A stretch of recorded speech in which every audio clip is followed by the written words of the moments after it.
Hello everyone, welcome to your very own Easily.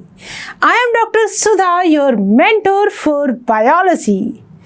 तो हमने start किया हुआ था कौन सा चैप्टर, रिप्रोडक्शन इन ऑर्गेनिज्म, ठीक है। उसमें हमने एक पार्ट कंप्लीट कर दिया। तो आज हम कौन सा पार्ट करेंगे? आज हम करेंगे इसका second part, reproduction in organism, ठीक है। In our previous class we have discussed about the asexual reproduction, है ना। बहुत सारे मोड्स को हमने डिस्कस किया और हमने एक ब्रीफ इंट्रोडक्शन देखा था किसका, सेक्सुअल रिप्रोडक्शन का। आज इस चैप्टर में हम बात करेंगे सेक्सुअल रिप्रोडक्शन इन ऑर्गेनिज्म, ठीक है। क्लास 12 बायोलॉजी का फर्स्ट चैप्टर है ये, ठीक है। बट ये जो चैप्टर है, भले ही फर्स्ट चैप्टर है, सीबीएसई की तरफ से इसको हटा भी दिया गया है, but from NEET point of view, या ये मान लीजिए कि पूरी आपकी जो रिप्रोडक्टिव यूनिट है उसका जो बेस है वो यही चैप्टर बनाता है, ठीक है। तो हमें क्या है, बेसिक नॉलेज पता होनी चाहिए। हम बिल्कुल बेस से अपनी स्टडीज़ को शुरुआत करेंगे, और ताकि जब हम आगे आगे मूव करें तो ऐसा नहीं होना चाहिए कि हमारा जो फाउंडेशन है वो वीक रह जाए। तो हर चैप्टर हमारे लिए इंपॉर्टेंस रखता है, ठीक है। तो इसी के साथ ही स्टार्ट कर रहे हैं। कौन सा चैप्टर है हमारा? Reproduction in organism. हमने समझा था रिप्रोडक्शन का मीनिंग मतलब अगेन प्रोडक्शन मैंने produce.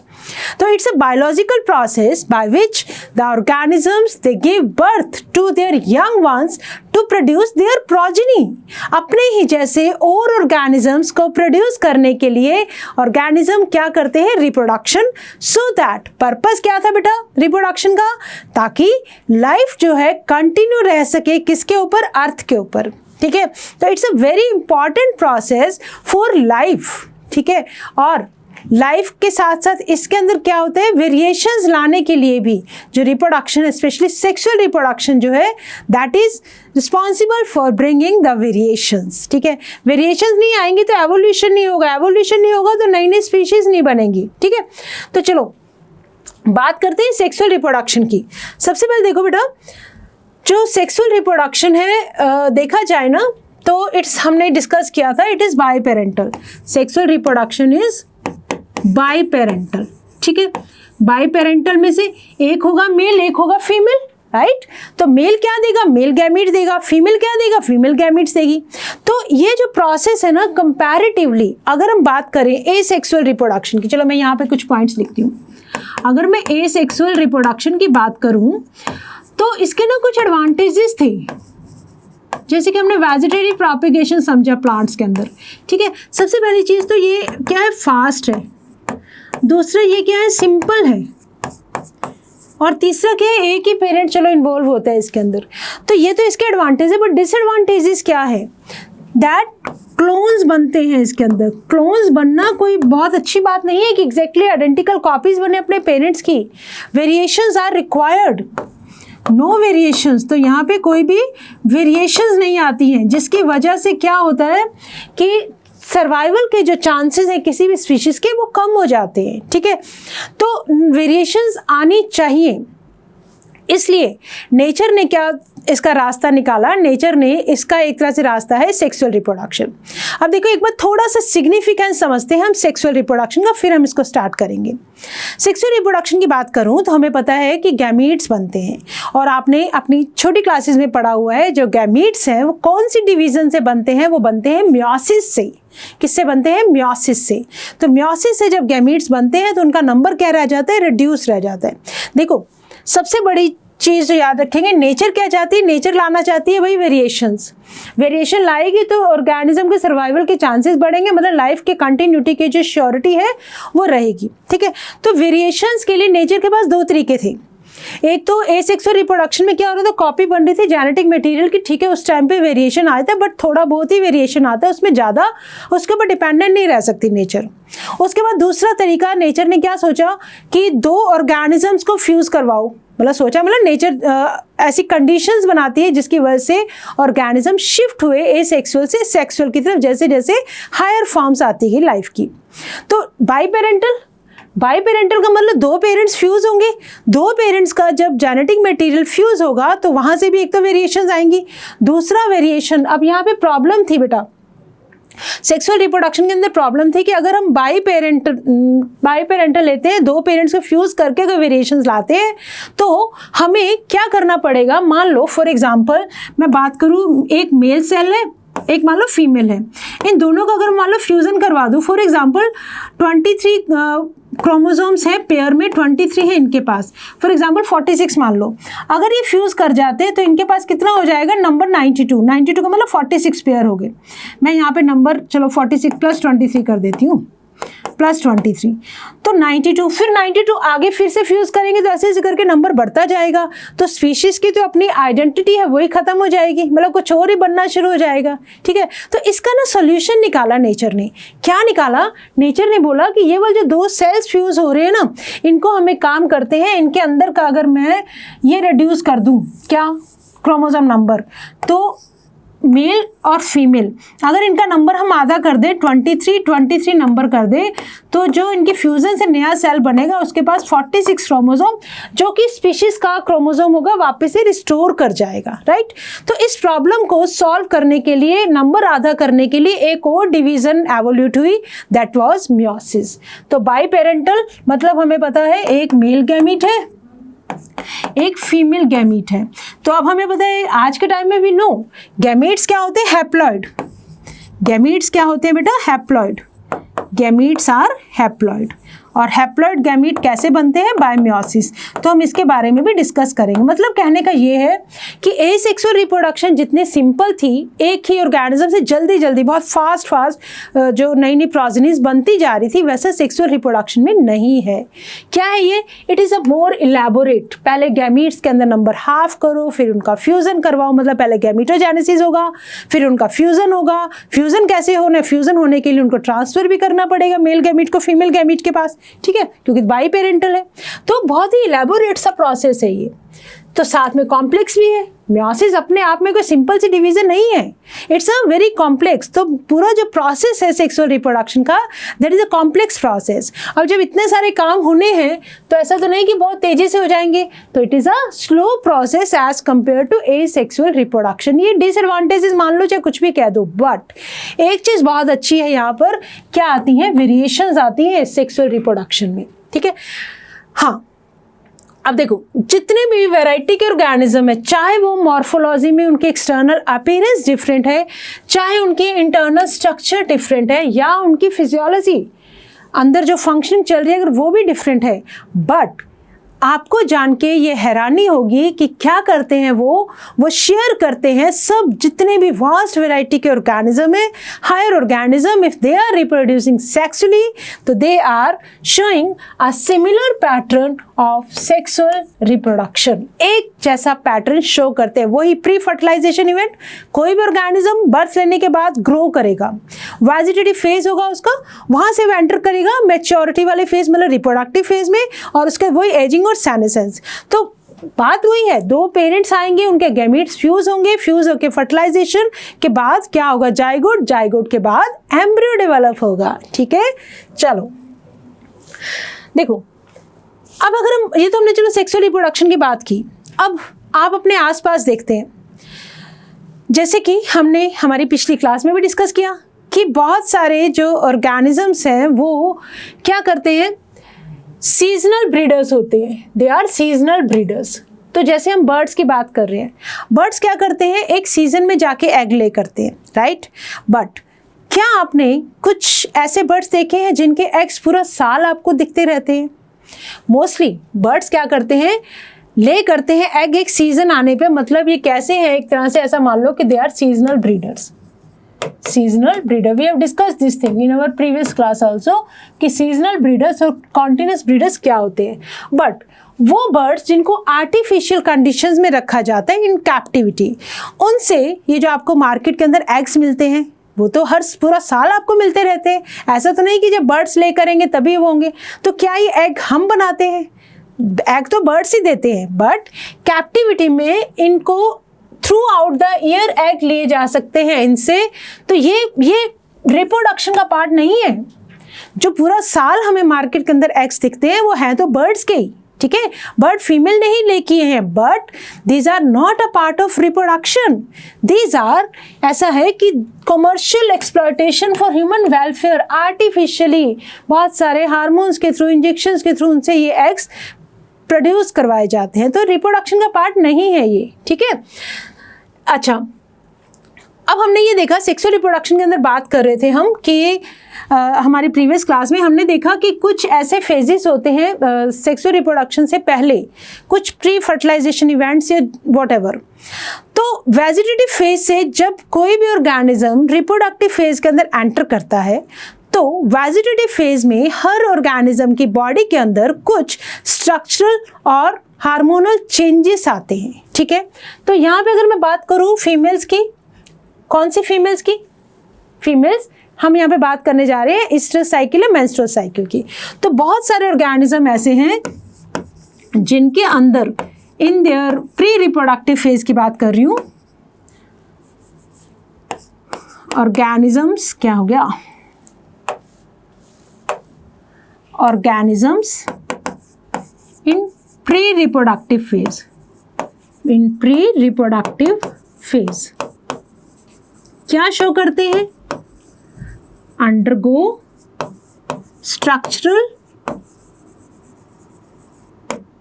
And hormonal changes, hormonal changes, ठीक है। तो अगर हम बात करें एक फीमेल की, फीमेल ऑर्गेनिज्म की बात करें, in some organism some cyclic changes, some cyclic changes are seen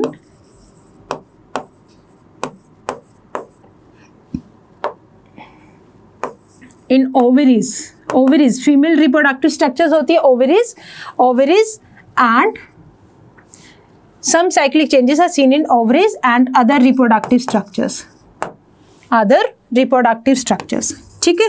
किसके अंदर? फीमेल्स के अंदर रिप्रोडक्टिव स्ट्रक्चर्स। तो ऐसे चेंजेस को बोलते हैं ईस्ट्रस साइकिल। क्या बोलेंगे? Oestrus cycle. ईस्ट्रस साइकिल जो है that is seen in, you can say कि सम नोन प्राइमेट्स। और अगर हम बात करें मेंस्ट्रुअल साइकिल की, यहाँ हमने बात करी ईस्ट्रस साइकिल की स्ट्रक्चर्स, तो इसको हमने क्या बोला? Oestrus cycle. क्या बोल रहे हैं? ईस्ट्रस साइकिल, ठीक है। जब हम बात करते हैं मेंस्ट्रुअल साइकिल की, देखो ईस्ट्रस साइकिल के अंदर क्या होता है, जो यूट्रस के एंडोमेट्रियम में, हमें पता है कि during the time of menstruation, menstrual bleeding जब होती है, किसके अंदर होती है? ह्यूमंस में, एप्स में, मंकीज में। तो इनके अंदर क्या होता है कि there is a menstrual bleeding, और मेंस्ट्रुअल ब्लीडिंग के अंदर जो एंडोमेट्रियम लाइनिंग है यूट्रस की, वो ब्लीडिंग के फॉर्म में शेड ऑफ होती रहती है through vagina. But oestrus cycle, कुछ ऑर्गेनिज्म के अंदर हमें ईस्ट्रस साइकिल दिखता है तो ये भी रिप्रोडक्टिव चेंजेस, इनके अंदर चेंजेस आते रहते हैं। एक तरह से ऐसा मान लो कि this is the reproductive period के अंदर कुछ चेंजेस आने की वजह से, बट वो जो एंडोमेट्रियम है वो अंदर ही डिजॉल्व हो जाती है, that is not released in the form of any bleeding. तो उसको बोलते हैं ईस्ट्रस साइकिल। और मेंस्ट्रुअल साइकिल किसके अंदर दिखता है? ह्यूमन, एप्स और मंकीज को। बाकी ऑर्गेनिजम्स के अंदर क्या दिख रहा है हमें? That is oestrus cycle. तो मेंस्ट्रुअल साइकिल भी एक तरह से पार्ट है। जैसे ही मेंस्ट्रुअल साइकिल स्टार्ट हो जाता है, ईस्ट्रस साइकिल स्टार्ट हो जाता है, that means it is the beginning of the reproductive maturity, कि एक ऑर्गेनिज्म ने क्या कर लिया? रिप्रोडक्टिव स्टेज के अंदर वो एंटर कर चुका है। Now it is able to produce offspring, right. चलो, जितने भी फेजेस हैं हमने क्या देखा? Pre reproductive phase, reproductive phase और पोस्ट रिप्रोडक्टिव फेज। जितने फेजेस हैं this all are under the control of hormones. किसके कंट्रोल में? बहुत सारे ये जो सारी चेंजेस हो रहे हैं ना, ईस्ट्रस साइकिल में ले लो चाहे मेंस्ट्रुअल साइकिल में ले लो, these are under the control of hormones. तो इट इज द एक तरह से बहुत ही वेल मैनेज्ड वाले प्रोसेस है पूरा रिप्रोडक्टिव स्टेज। चलो आगे आओ। देखो, जब हम सेक्सुअल रिप्रोडक्शन को डिवाइड करते हैं तो हमारे पास हमने डिस्कस किया था कि फॉर एग्जांपल, चलो यहीं पे देखते हैं। पहले क्या होगा? Male parent, female parent. मैं सिंपल मेल पेरेंट लिख रही हूँ, दिस इज फीमेल पेरेंट, ठीक है। मेल पेरेंट से क्या बनेंगे? गैमीट्स। कौन कौन से gametes? Male gametes, male gamete और फीमेल से बनेंगे female gamete, right. We have already discussed. Male gamete को हम क्या बोलेंगे? स्पर्म्स। फीमेल गैमीट को क्या बोलेंगे? एग। कौन सी डिवीजन से बनते हैं? मियोसिस से। किससे बनेंगे ये? मियोसिस से। मियोसिस से बनते हैं। तो इनका नंबर क्या रहता है? हैप्लॉइड। एन से डिनोट करेंगे हैप्लॉइड। इनका क्या होगा? फ्यूजन होगा। What will happen? Fusion. Zygote. Zygote से फिर क्या होगा? एम्ब्रियो बनेगा, ठीक है। Embryo will develop into a complete organism. तो हमने ये डिस्कस किया कि ये जो फ्यूजन वाला प्रोसेस है यहाँ तक, इसको हम क्या बोल रहे हैं? इसको हम बोल रहे हैं फर्टिलाइजेशन। फर्टिलाइजेशन। तो इसके ऊपर वाले जो प्रोसेसेस हैं that is gametogenesis and gamete transfer, उनको बोलेंगे प्री फर्टिलाइजेशन। उनको क्या बोलेंगे? Pre fertilisation events. Pre fertilisation events. और इधर वाले जो सब होंगे इसके बाद, जाइगोट के बनने के बाद, उसको बोलेंगे post fertilisation events. Post fertilisation events, ठीक है। चलो हम बात कर रहे हैं, सबसे पहले हम बात करेंगे प्री फर्टिलाइजेशन इवेंट्स की। प्री फर्टिलाइजेशन इवेंट्स के अंदर दो स्टेप्स आते हैं हमारे पास, गैमेटोजेनेसिस एंड गैमीट का ट्रांसफर। गैमेटोजेनेसिस मतलब ये वाला प्रोसेस। गैमीट कैसे बनते हैं? गैमीट का फॉर्मेशन। तो अगर हम गैमेटोजेनेसिस की बात करें तो डेफिनेशन क्या हो जाएगी? Formation of gametes, right. कौन बनाएगा? Male reproductive structures and female reproductive structure, they will form the male gamete and female gametes. तो गैमेटोजेनेसिस का जो process that is pre fertilisation events. और हमें पता है कि सेल जो है, कौन कौन सी डिवीजन इन्वॉल्व होती है? Cell division. सेल जो है डिवाइड करेगा, इसको ऐसे लिखो, सेल विल डिवाइड। कौन से सेल? रिप्रोडक्टिव स्ट्रक्चर्स के सेल। कौन सी डिवीजन? By mitosis. तो माइटोसिस से कौन सा नंबर आ गया? Equal number.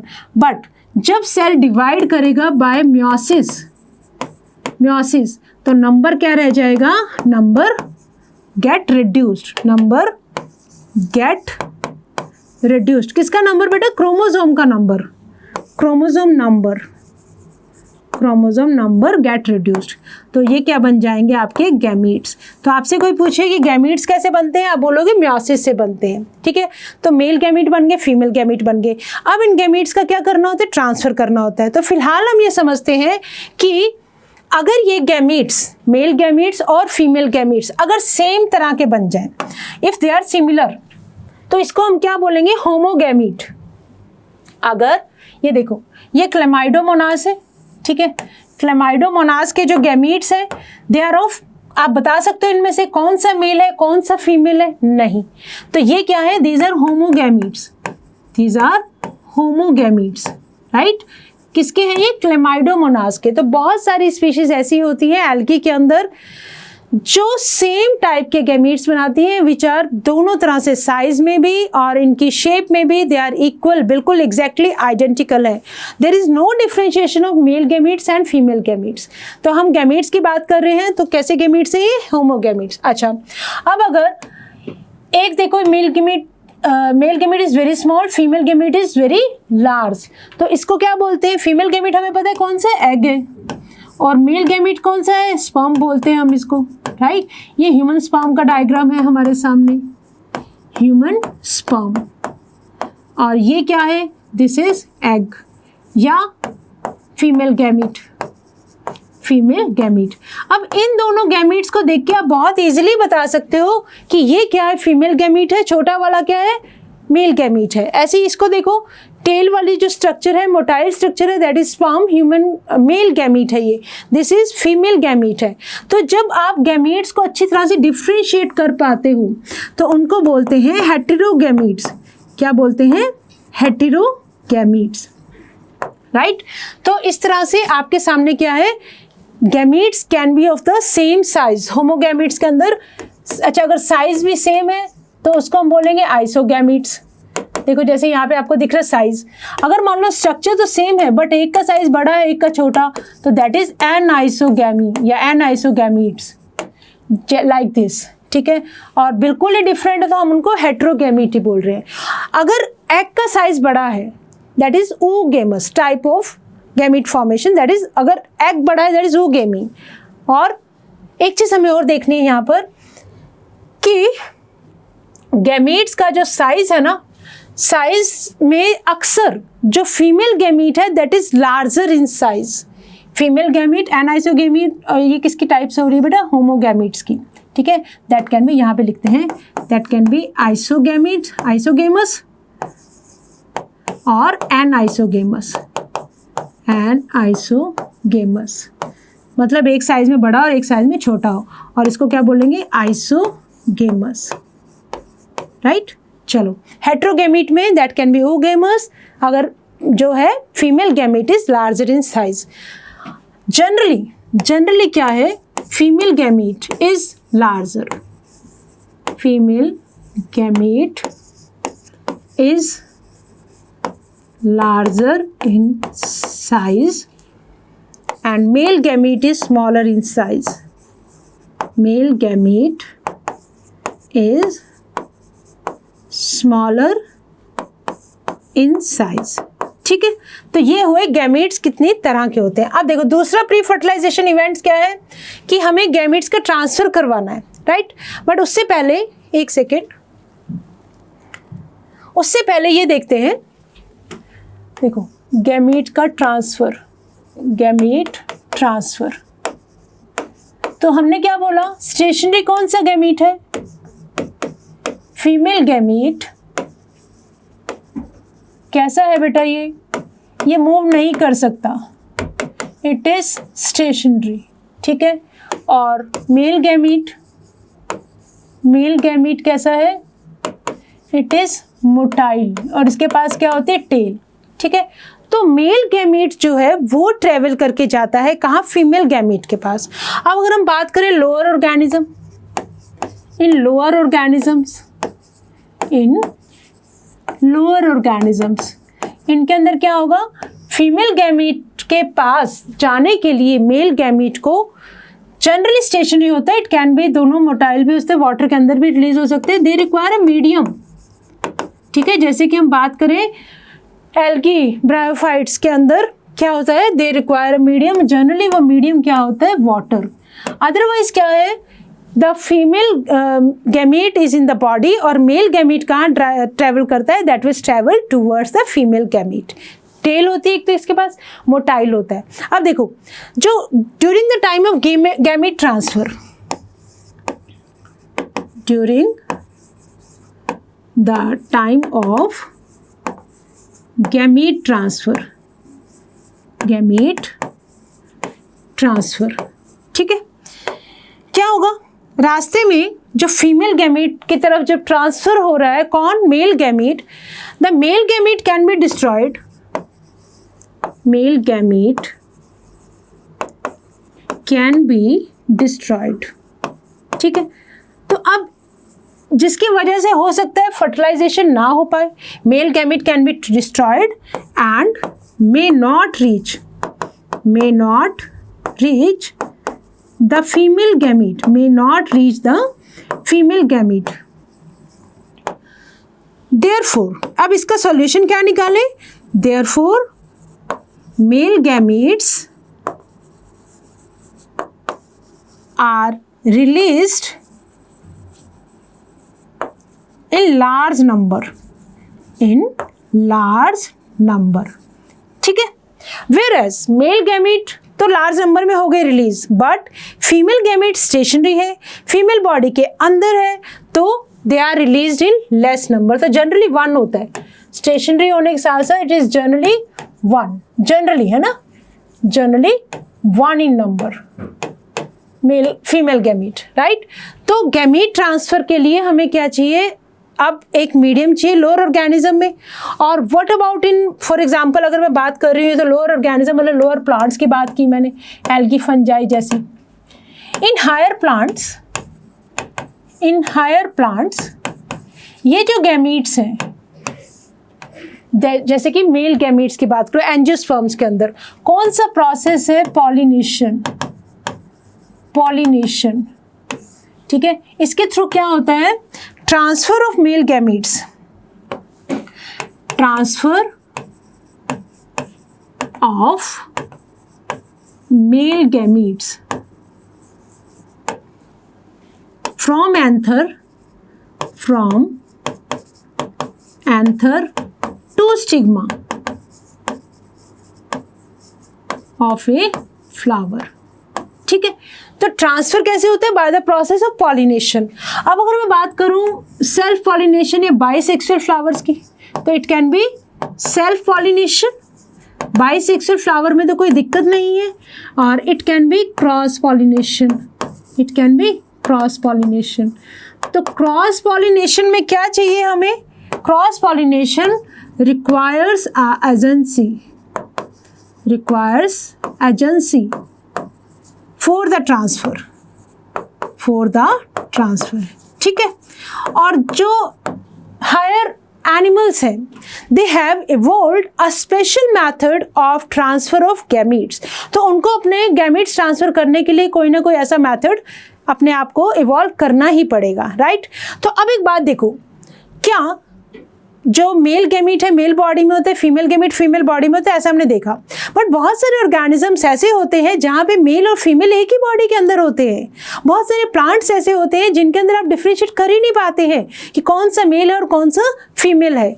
तो चलो देखते हैं एक बार कि उन कंडीशंस को क्या कहते हैं। ठीक है, देखो जैसे कि हम बात करें फंजाई की, there can be thallus body होती है ना, थैलस बॉडी होगी। एल्गी की बात करें, ब्रायोफाइट्स की बात करें, there is a thallus body. तो मेल और female are on the same body, that is known as homothallic और मोनोशियस। बेटा इन टर्म्स को बहुत ध्यान से याद करोगे, कंफ्यूजन नहीं रखोगे। बाइसेक्सुअल का मतलब male and female are on the same body.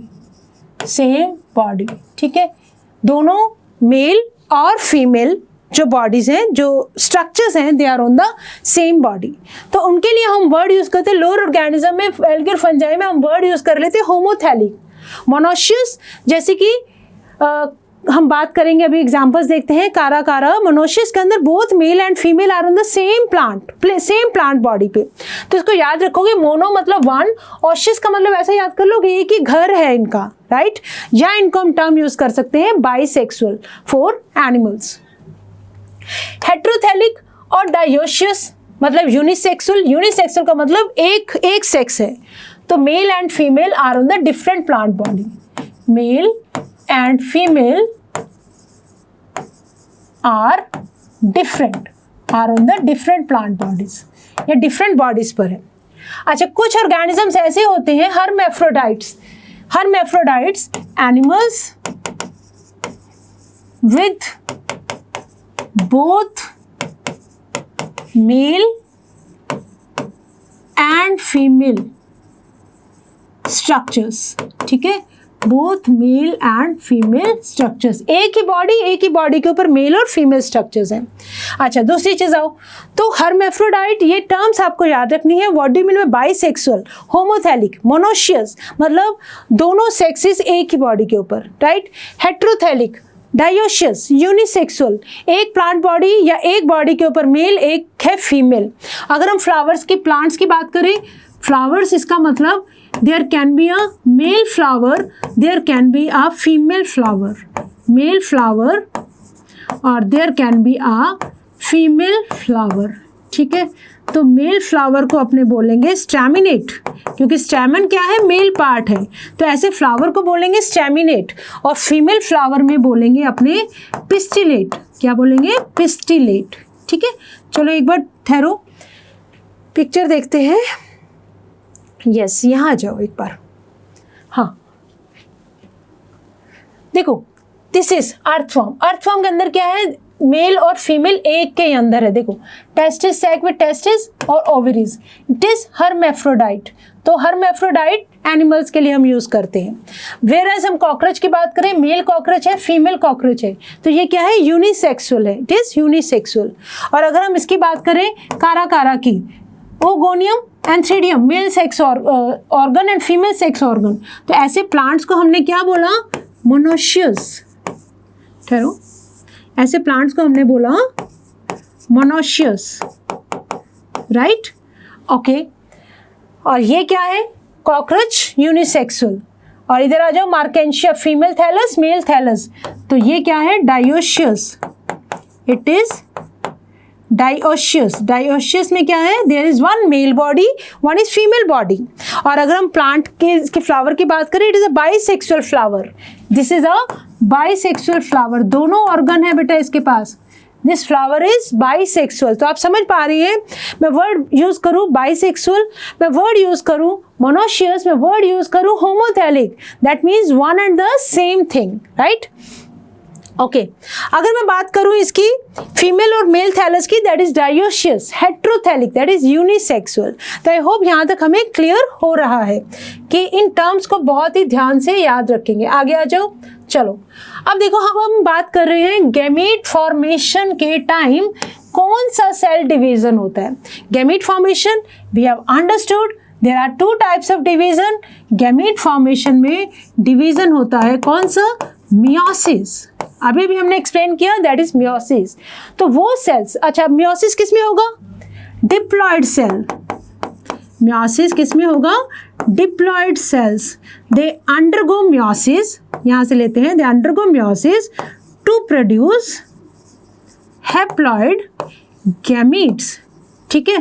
तो डिप्लॉयड सेल्स, तो वो सेल्स जो मियोसिस करें, जो मियोसिस करके अपना नंबर, क्रोमोसोम नंबर रिड्यूस कर दें, तो उनको बोलते हैं मियोसाइट्स।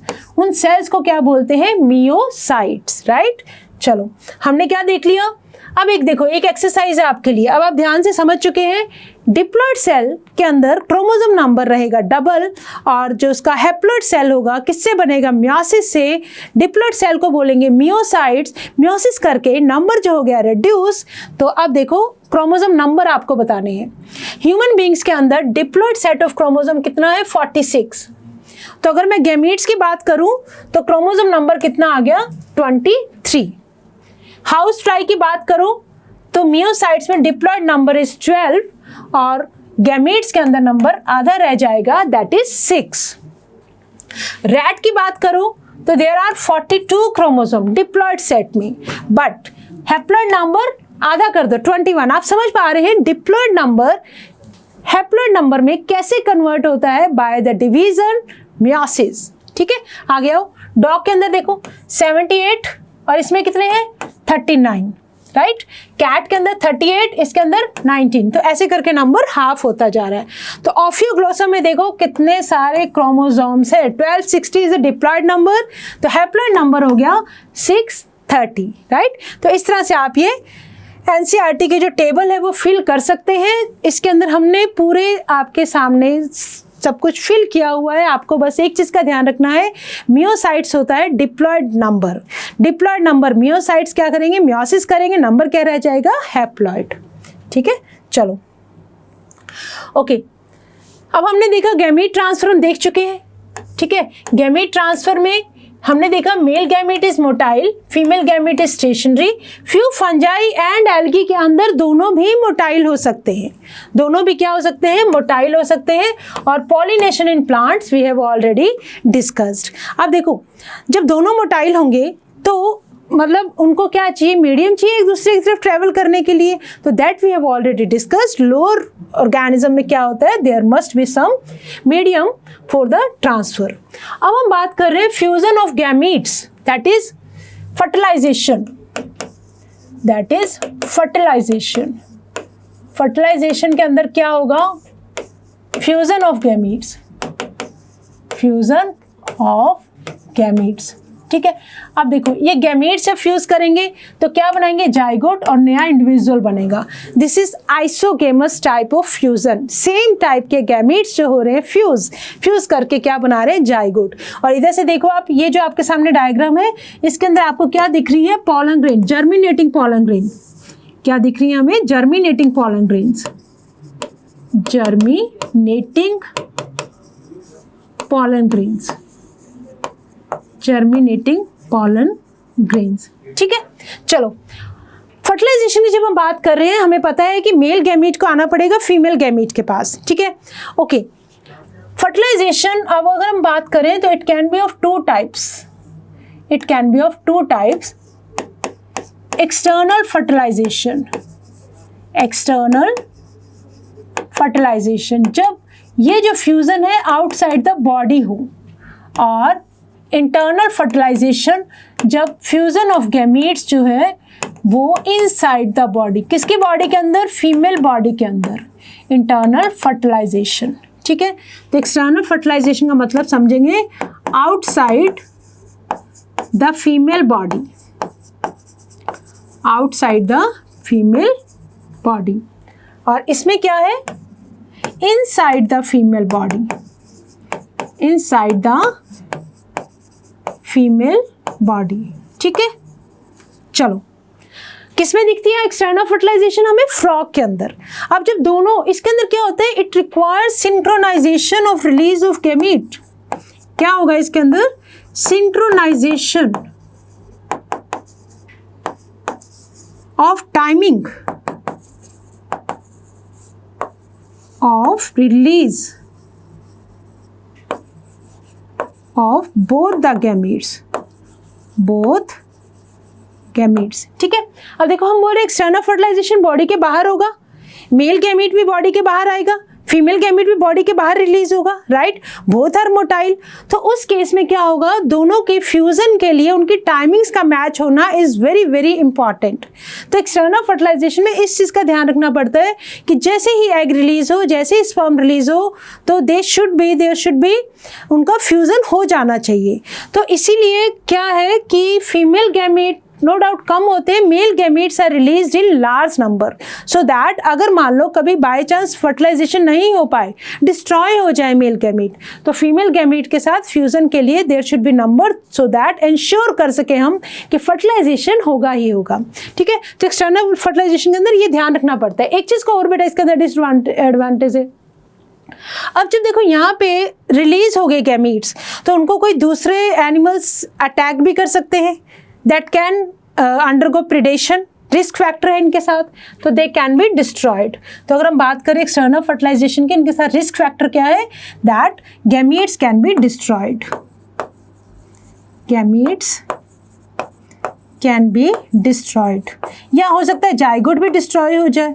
ठीक है, but internal fertilisation inside the body क्या है, there is a protection, protection है किसको, गैमीट को भी, जाइगोट को भी, और जाइगोट के बाद जब डेवलप होगा एम्ब्रियो, उसको भी क्या मिलती है अंदर, protection.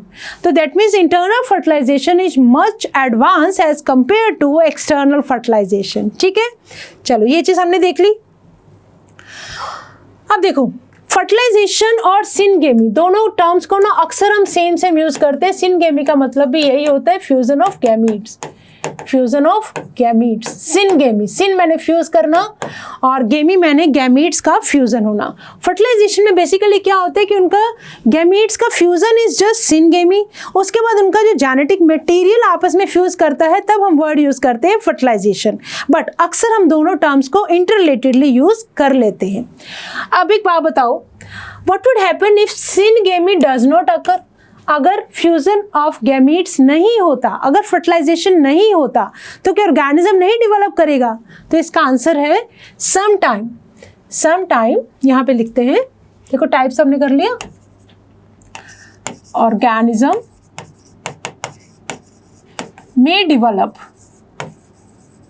may develop without fertilization, without fertilization।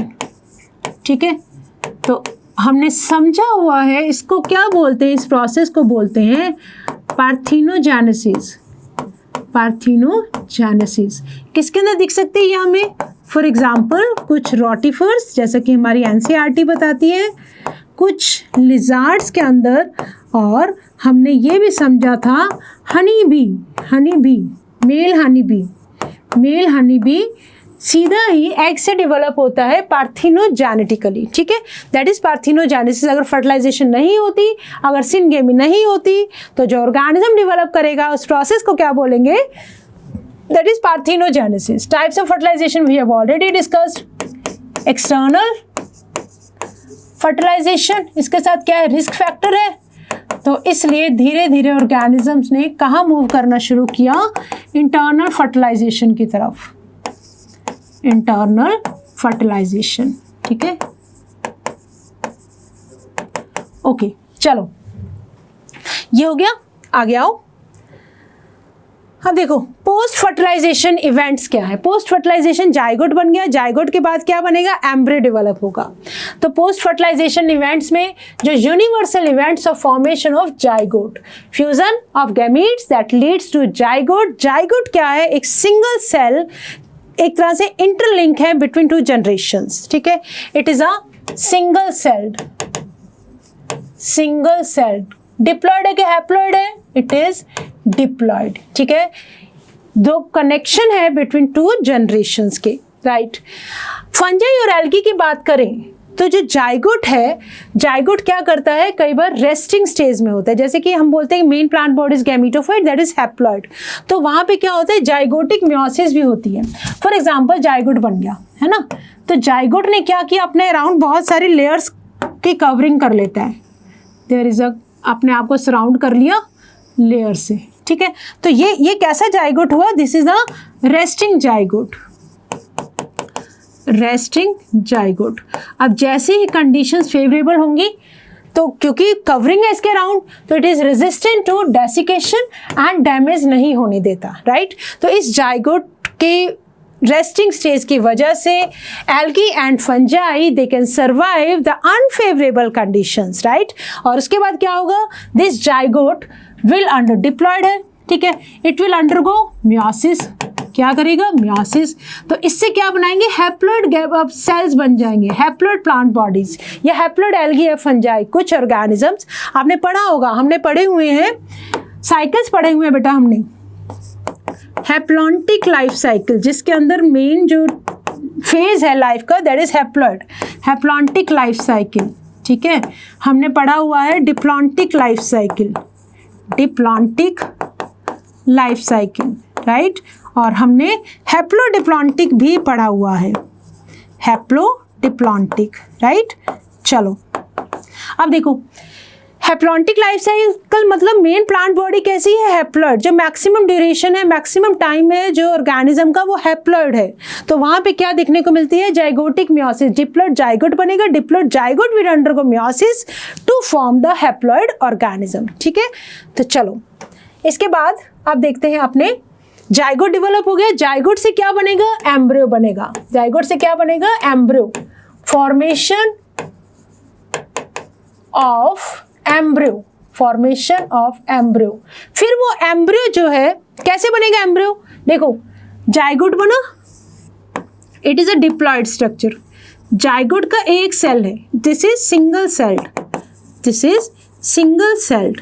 तो अब ये क्या करेगा, डिप्लॉयड स्ट्रक्चर है, सिंगल सेल्ड है, तो इट विल अंडरगो डिविजन्स। कौन सी divisions, mitotic divisions, mitotic division, ठीक है।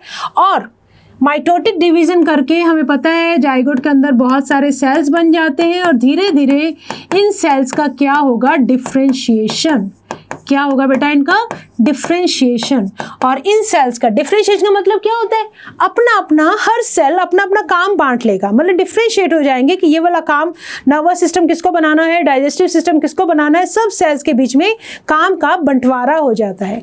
तो that is known as differentiation, that is cell divisions and differentiation of zygote। अच्छा कुछ ऑर्गेनिजम्स क्या होते हैं कि जैसे कि बर्ड्स हो गए, वो क्या करते हैं, एग ले करते हैं, तो एग फिर बाद में क्या करते हैं, हैच करते हैं। तो we are going to discuss about the oviparous, oviparous animals या ओविपेरस इंडिविजुअल्स क्या करते हैं, एग ले, ये क्या करते हैं, एग ले करते हैं। तो एग क्या करता है, हैच करता है, हैचिंग, हैचिंग से क्या होता है, नया बेबी उनमें से डेवलप होता है। तो अब देखो एग को क्या चाहिए, प्रोटेक्शन चाहिए, प्रोटेक्शन के लिए इनके पास क्या होता है, कैल्केरियस शेल, कैल्केरियस शेल। तो नो डाउट जो ओविपेरस एनिमल्स हैं इनके साथ रिस्क है कि इनके जो एग हैं वो डिस्ट्रॉय हो सकते हैं और हो सकता है जो बेबी है वो बनने से पहले ही मतलब डिस्ट्रॉय हो जाए। तो इसलिए इनकी प्रोटेक्शन के लिए दे हैव कैल्केरियस शेल, फिर भी इनके साथ रिस्क फैक्टर है। तो इसीलिए ओविपेरी से ऑर्गेनिजम्स कहाँ शिफ्ट हुए, जैसे जैसे एवोल्यूशन हुआ, एडवांसमेंट हुआ, they have turn to vivipary, viviparous. Viviparous organism क्या होते हैं? जैसे फर्टिलाइजेशन हो गया, फीमेल बॉडी के अंदर ही जो बेबी है पूरा, फीमेल बॉडी के अंदर जो बेबी है पूरा पूरा डेवलप होता है एंड दे गिव बर्थ, पूरा प्रोटेक्शन देते हैं जब तक बेबी पूरा डेवलप ना हो जाए। बेबी के डेवलप होने के बाद give birth to their young ones, उनके यंग वंस जो छोटे बेबीज हैं उनका बर्थ होता है। और सबसे बड़ा इसके अंदर एडवांटेज क्या है? उनको क्या मिलता है? प्रोटेक्शन मिलता है। कहाँ?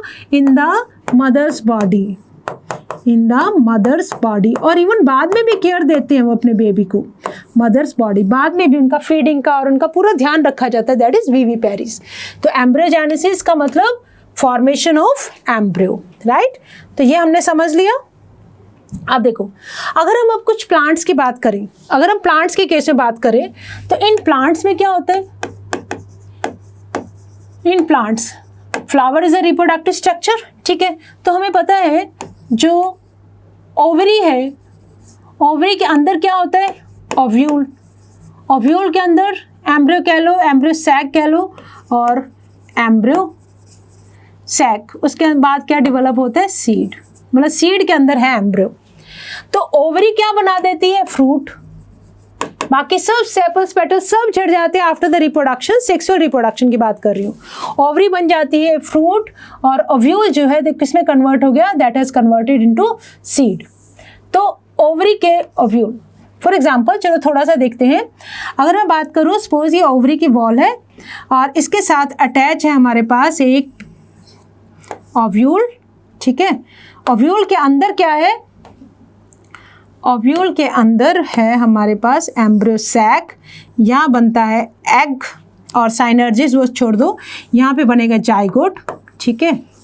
जाइगोट। और यहाँ पे कौन से सेल्स होते हैं इनको नरिशमेंट प्रोवाइड करवाने के लिए? एंडोस्पर्म के cells, there are endosperm cells. तो धीरे धीरे जाइगोट, ये क्या है? एंडोस्पर्म है। तो जाइगोट डेवलप होगा, जाइगोट को नरिशमेंट कौन देगा? एंडोस्पर्म्स या न्यूसेलस के सेल्स।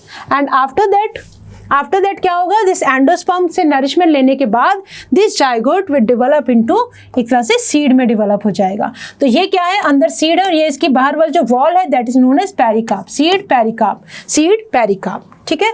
तो let us do some questions, जल्दी जल्दी करेंगे। The oestrus cycle is a characteristic of mammalian females other than primates. Primates के अंदर, ह्यूमन, मंकीज एंड एप्स के अंदर हमें कौन सा साइकिल दिखता है? मेंस्ट्रुअल साइकिल, और बाकियों के अंदर ईस्ट्रस साइकिल। नेक्स्ट क्वेश्चन पे आओ। Meiosis takes place in, meiosis कहाँ होती है? मियोसाइट्स के अंदर। आंसर हो गया C. Next, Why is vivipary an undesirable character for annual crop plants? देखो, विगर में कोई इफेक्ट नहीं पड़ता, फर्टिलिटी पे कोई इफेक्ट नहीं पड़ता, लॉन्ग डोरमेंसी पे इफेक्ट नहीं होता है। The seeds can not be stored. Viviparity का मतलब प्लांट बॉडी के ऊपर ही सीड डेवलप हो रहा है, दैट इज विविपेरस सीड।